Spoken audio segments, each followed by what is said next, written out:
Hi, this is Dielle with The Voice of Life and Toning for Peace. I got an email from a circle host with some great questions in it, and I thought I would address those for you all in case you have the same questions. So, the first question she asks is, could you let me know the outline of how you do your toning groups? My groups are always slightly different, and really, these days I don't really plan as much as I used to, but in the beginning, when I was just starting, um, I would always plan some kind of a physical warm up activity, um, have some kind of ice breaking activity so people could get to know each other. And then we'd do some kind of warm up for the voice, usually some kind of humming exercise or that sort of thing. And then we would go into more of the hardcore toning practices. And, and for those, I would always turn to my arsenal of Bibles in the toning world. Ted Andrews' Sacred Sounds is a great resource, and Laurel Elizabeth Keyes wrote the book Toning, which was also a really important book for me when I was first starting. So, you can just kind of pick and choose activities in those books and even modify them.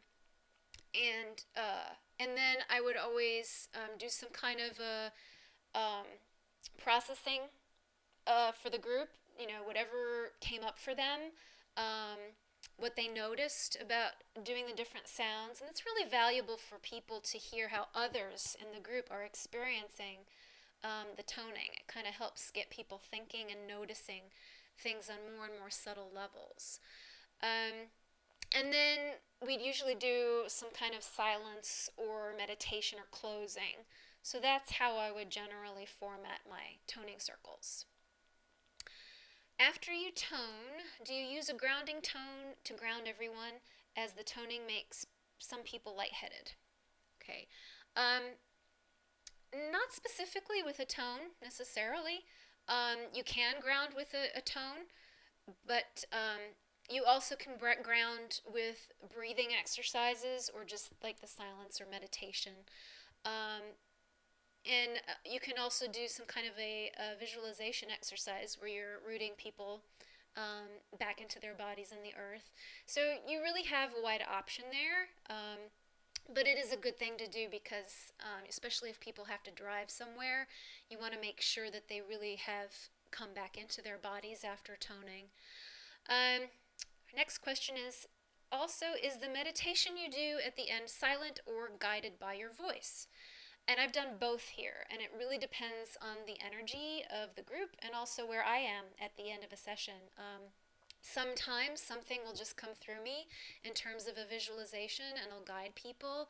But oftentimes it's just a silent meditation. We're just, the toning after a period of toning, our hearing is our perception is so widened that the silence is really particularly beautiful. So sometimes silence is enough, or the thing to be honored. Just go with whatever flows.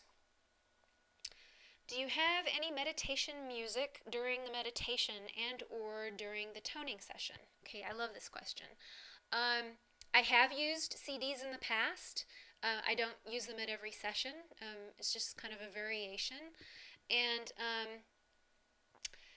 I have a couple of CDs to recommend that have drones on them. So Chloe Goodchild has a video, I'm sorry, a CD called The Naked Voice. And on that CD, she's got a drone in the key of A that is, I don't know, about 15, 20 minutes long.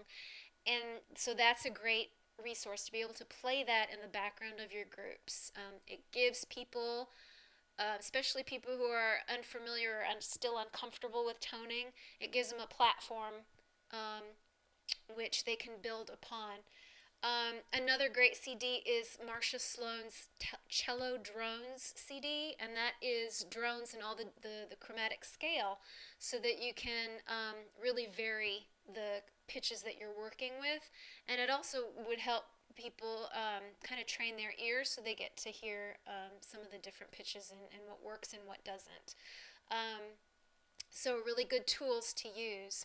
If you don't want to go out and spend money on a CD for your toning groups, you probably already own something that would work. You want something that doesn't have a lot of melody to it, but just kind of a drone or a lot of empty space within maybe, some kind of electronica that's really ambient, or something that lends itself to having other voices layered on top of it. Um, and you can always experiment to, some classical pieces or whatever you have. Another thing you could always do is invest in what's called a Shruti box. And a Shruti box is an instrument that produces a drone. And they're sold, you can purchase them in different keys. And so that's something as well, another option.